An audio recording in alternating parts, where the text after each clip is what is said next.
The thing with sanctions and penalties in an interconnected world is they end up hurting everyone. We cannot hold back on putting everything forward to hold Vladimir Putin to account, to make sure that he understands that this was a terrible mistake for which he and the Russian people will pay. The Prime Minister earlier today with some strong words against Russia's leader. Is Canada doing enough? Is it working? It's Thursday. I'm here with At Issue, Chantal Hebert, Andrew Coyne, Althia, and Elamin Abdelmahmoud. Obviously, Canada is not working in a vacuum here. It is coordinating with its allies to put these different sanctions in place. But Chantal, how do you think the Trudeau government is managing this crisis? A lot better than the occupation of downtown Ottawa, and it's a much bigger problem. But let's be clear, Canada here is not in the lead. It is doing everything that it has to do to be in sync with its allies, but it needs to take its cues from Europe, for one, and the US for two. And Andrew, are there things that we could, as a sort of middle power, soft power, be doing that we are not doing, or is there a leadership role that we could be providing that you don't see us doing? I don't see us playing a leadership role in this fight. I'd prefer if we weren't slightly behind the curve. It's a minor complaint. We have brought in the things we should have been bringing in terms of financial sanctions, in terms of going after the oligarchs, in terms of closing our airspace, and in terms of providing weapons. But we always seem to be slightly slower than one might prefer. I'm not sure why. But as I say, in the grand scheme of things, it's a minor complaint. One wishes we were in a position to provide substantially more in the way of lethal weapons to Ukraine, but it's a mark of how much our military has been degraded that we're probably doing about as much as we can now. Though I think we closed our airspace before the United States, if I'm not mistaken. But I take your point. Yes, but after most of the European countries. That's right. Althia, what do you make of how the government is managing it, and whether it is sort of the extent of what we are capable of?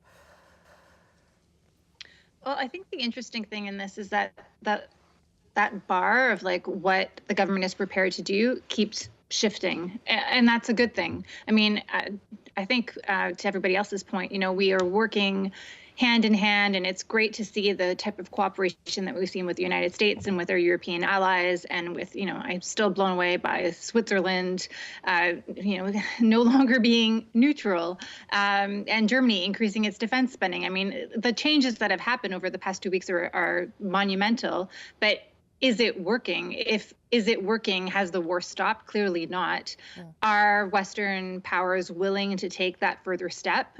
So far, no. Mélanie Joly was on an ed board with the Toronto Star and said that our foreign affairs minister, said that Joe Biden has made it very clear that that's his red line. He's not willing to shoot down Russian jets.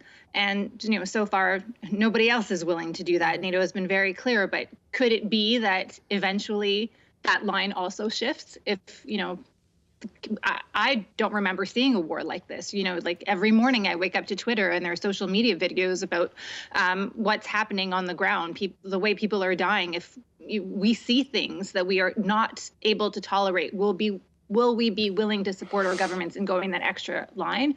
Possibly. Elamin, your thoughts, just initial thoughts on how the government's doing. I mean, I have to say, like, the way that we've been watching that footage and this information coming out of Ukraine has been quite inspiring for a lot of people, and I think it's pushed a lot of governments to act in a way that they would have not otherwise have acted. I don't think anyone anticipated that Western governments would ban the way that they did in such a short period of time. But I do have to give the government credit. For example, multiple places, including Reuters and Politico, reported that Chrystia Freeland was pretty instrumental in leading the process to get the SWIFT payments to stop in Russia. Like, that is a significant step, and I don't think you get that step if you hadn't spent quite a bit of time building your credibility on the world stage. I think that is a reflection of maybe the place that we occupy. That is the kind of power that we have, and it's good to see that we are using it. Like Andrew said, minor complaints, like the idea that we haven't yet opened our borders for visa-free travel for Ukrainians.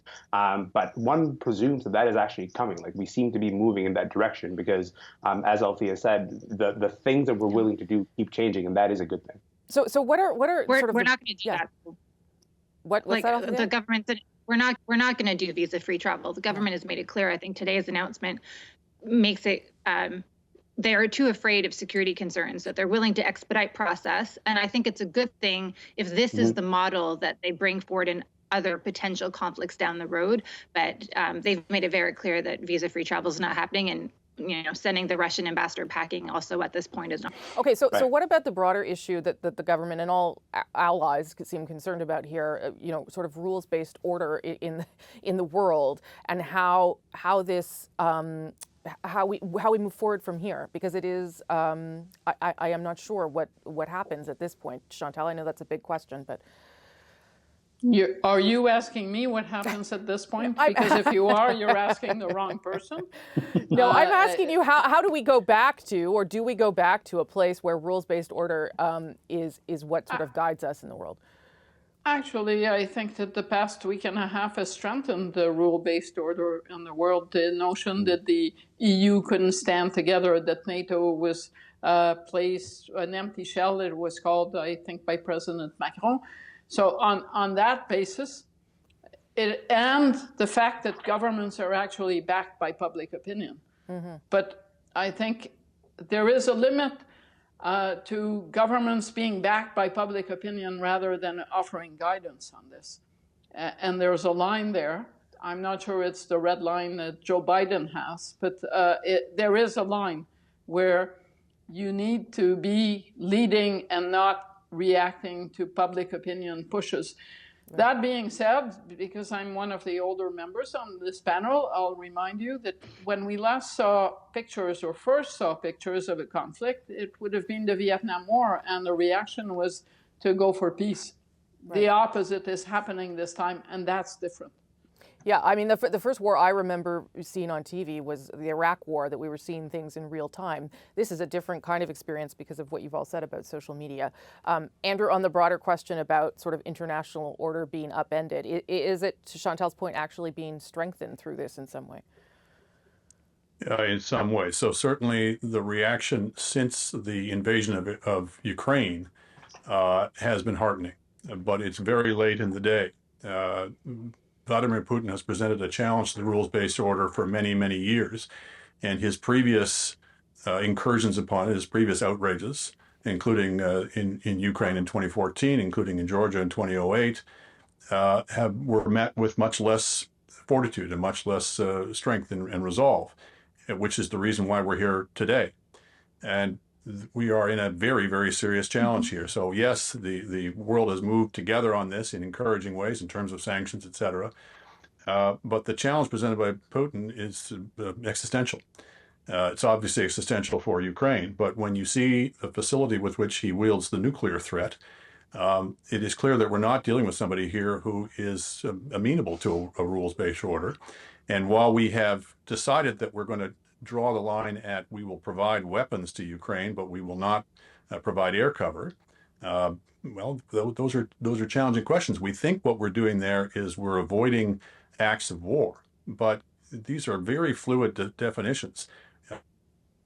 You can look at our providing weapons to Ukraine as being helping Ukraine to attack the Russians, or you can look at it as NATO attacking the Russians using Ukraine personnel. And I guarantee you some people in Russia are looking at it that way. So we're always we're always doing something where we might be tripping the wire, where we might be going too far. And we're all kind of feeling our way along as we do this. We want to help Ukraine as much as we can. We don't want to set off a nuclear war. But it's going to be really challenged when we see the casualties start to mount in Ukraine, and when the demands that we do something mount. It's very unclear where that line has to be drawn. Yeah, and I guess to Chantal's point, Althia, how the public responds to those things is also part of, not the central calculation, but it's part of how leaders in different countries have to think about it too. Of course, and that line keeps shifting, I think, for people like the population, the citizenry, as well as governments. But I think what's really clear from, what Chantal and Andrew are saying is that we're not going to succeed unless we all do this together. And in some ways that's heartening, but it's also a little discouraging. I think a lot of questions will be asked later maybe even starting, frankly, about what our own military capabilities are and how ill-equipped we are to defend our own borders, especially our north. So it is interesting that we are seeing our democratic institutions that have gone through a lot of questioning, and we've basically since Donald Trump's election, I think we've all wondered if our institutions can survive. And there was a lot of time during COVID where we thought maybe things were looking really gloomy, and actually this has united us, not just Western allies, but even just the House of Commons this week. I mean, the tone in question period is so drastically different. The questions are really about policy. It is really quite heartening to see opposition parties and the government working together, the Prime Minister responding, saying, like, we're open to all of your suggestions. It's, there are slivers of sunlight amidst these dark clouds. Yeah, I mean, it's quite a contrast to the way Parliament was working at the height of the crisis of the convoy, which was, only a week or so ago. Elamin, your thoughts on everything? I mean, I have to say that one of the positives of our world order responding to Russia has been that we've pulled out all the stops when it comes to legal, economic sanctions, everything that can be applied. But the negative is that we appear to have actually reached that threshold pretty quickly. And just a matter of what do we do next when we have no more tools left in our arsenal? I think there are tools being applied in terms of trying to convince Russians in Russia to sort of protest against this, but that can only be pushed so far. So it's a matter of whether we kind of look around and say there is nothing else we can do except for escalate it to the place where nobody wants to escalate it to. So I'm worried that we're running out of options quickly. A quick last word. But we're just not. Yeah, go ahead, Andrew. Yep. Well, as I say, we take refuge in that. We say establishing a no-fly zone would be too far. That would escalate. But Putin could turn the tables on it. Putin could say, you know what, the fact that you're providing this weaponry, that's too much. I'm now threatening over that. Yeah. And what will we do then? Yeah. So at some point, we're always going to be running up against this question of what threats will we accept and what threats won't we? And I'm not sure we should be too self-congratulatory when what we're staring right now in the face is likely mass slaughter in Ukraine. Last word to you, Chantal. But that just goes to show that it is political leadership rather than whatever people feel that we should be doing that should guide Canadians, but also the rest of the world. And I'm not completely sure that it makes sense to believe that people will follow governments onto something that is more drastic. Okay. So it's very slippery ground here. Yeah. I also believe self-congratulations are not in order. The Conservative Party will soon start looking for a new leader. Kind of already is. The competition is heating up now that we know the rules of how this race is going to unfold. So how does the panel think this will play out? Chantal, Andrew, Althia, and Elamin are all back. I don't know who wants to start. Althia, do you want to start us off? Jean Charest was in Ottawa last night. He was talking to some MPs. This seems to be a real thing that he's considering, and now the rules are out, so I don't know how that affects his considerations. What do you make of it? I would be shocked if he does not announce that he's running. I think the decision was already made before the rules actually came out, and the rules actually are a nice surprise for him. I think he was hoping for an August to October timeline. He got September 10th as a final vote. Poilievre was hoping for a 3.5 month cutoff. He basically got that with a June 3rd cutoff for applications, so a little for both sides. The task ahead should not be underestimated. There's about 200,000 Conservative Party members. The anti-Poilievre side, if we could call it that, probably needs to sign up like 200,000 members. Wow. That doesn't mean that Charest needs to do that himself. If Brampton Mayor Patrick Brown gets in the race, he's very plugged into ethnic communities. If he signs up lots of people and Mr. Brown drops off the ballot, that support is more likely to shift to Mr. Charest. They're eye on a few things, notably climate. So it's going to be a very interesting race. I think the party made a brave choice to pick a lengthy race. It allows more people to find that they have a pathway to victory. So it's going to be can I dare say, fun. Oh, well, I think it's gonna be fun. I don't know how many times I have to have a leadership race with the Conservatives or live through one, but it's a lot anyway. Chantal, how are you reading sort of the rules and the people whose names are floating around already? For sure, September 10th is the better option for Jean Charest, and for sure, like Althia, I would be shocked if he didn't run. There is a limit to how much teasing you can do without actually delivering a candidacy. And the fact that he brought his wife last night kind of signals that she said yes, and apparently she was the big voice on this. I can see a path to victory for Pierre Poilievre, but he'd have to be really, really strong on that first ballot, because I can see how room for growth could go to the other side with a number of candidates identifying as progressive conservatives, or at least not Pierre Poilievre. And I've come to believe that Pierre Poilievre is Jean Charest's best friend up to a point, in the sense that he fires up people to not want him.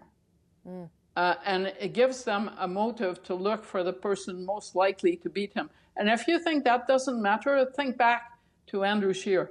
Yeah. The main reason Andrew Scheer won was because a lot of people ganged up and said, we don't care as long as it's not Maxime Bernier. That was particularly, but not exclusively, true in Quebec. So for Charest, it's not so bad that Poilievre is as polarizing as he is. Except, I guess the difference here, and certainly some Conservatives are already pointing to this, is you saw Shannon Stubbs tweet about it this week, that Jean Charest is not really a Conservative, that he's actually a Liberal. And when you talk to many sort of Harper Conservatives in town, that's their main thing too. So how does that factor in to this conversation, Andrew? You know, whether it's true or not, that's how they're framing him. Yeah, and I mean, he's got a lot of different types of baggage, one of which is he's viewed by a lot of conservatives as being a very mushy conservative, not really dependably small c conservative. And he'll have to address that. I think it would be smart of him to have a much more robustly conservative platform in this race to try to allay some of those concerns.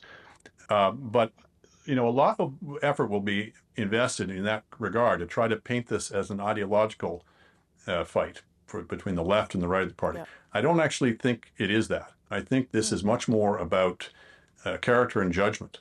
You know, Pierre Poilievre, his decision to so enthusiastically endorse the convoy that occupied Ottawa for 3 weeks and everything that went with that was obviously a very calculated choice, and it's a measure of where he wants to take the party and the kind of politics he wants to practice. You know, frankly, if I was just looking at in terms of policies, I might be closer to Poilievre than Charest. But if I'm looking at character and judgment, if I'm looking at what kind of democracy we want to come out of this, what kind of politics we want to practice in this country, I think Charest is much closer to that. So I think if I were Charest, I'd be trying to make it more about that and try to reassure people on the you know, that he's not an out-and-out liberal in terms of policy terms. But I think a lot of quite right-wing conservatives would be quite appalled if Poilievre were to form the leadership because of those character and judgment questions. Yeah, I guess the question that also, you know, the Conservatives are also sort of worried about in the back of their mind is, does this open the party up to some sort of fracture, or is there a way to sort of get through this and come out more solidified, Elamin? Yeah, I think the fractured horse has left the stable at this point. I mean, like there's a real sense that even if let's play this tape to the end and presume that Charest ends up winning this, he ends up becoming an Aaron O'Toole 2.0 in the sense that he would still be besieged by elements of the party who are more interested in running a grievance party than they are interested in running a policy forward party. And I think like there's a real sense that what is a Conservative Party about and who does a Conservative Party want to, you know, appeal to is going to be a question that they fundamentally have to answer in terms of like what that party is about. I think when we watch someone like Pierre Poilievre speak, he is speaking as someone who's interested in the grievance set of politics, even though, as Andrew said, his policies are actually articulating what a modern Conservative Party could be. He just speaks grievance politics very well. That could be to the detriment of the party overall across the country, but he may well win him the leadership. Chantal. Can I just say, Althia, Chantal, and then Althia, and I'll wrap it up. Yeah. Okay, so to call Jean Charest Erin O'Toole 2.0 is actually a bit off in the sense that this is a guy who's actually been the premier of a difficult province. I only mean in terms of being besieged, but I think no, but as political right. experience. But as opposed to Erin O'Toole, I don't think Jean Charest is going to be campaigning, saying one thing to win the leadership, and then campaigning in an election campaign saying something different. Sure. And that is where Erin O'Toole actually failed. He never got a mandate for what he was going to bring in the election campaign, talent being set aside. So I think we're in front of a very different proposition. The other question is, how badly do Conservatives want to win versus being in opposition? And final word, Pierre Poilievre does not only speak to grievance, he also speaks to fake news and, at some point, intellectual dishonesty. Althia, you get the last word here. I agree with what Chantal has said, especially the stuff about Charest with O'Toole. But I think the fractures in the party probably will mend if the next leader of the Conservative Party wins the federal election. Right. And that's what's key. And a lot of Westerners went to see Jean Charest on Wednesday. And Jean Charest told them that he would support building a pipeline through Quebec. And they want an adult to lead their party. And, you know, there may not be the greatest turnout in terms of membership for Jean Charest out west, but, you know, in terms of climate change and his support for the long gun registry and having worked with Huawei, for example, there are lots of knocks against him.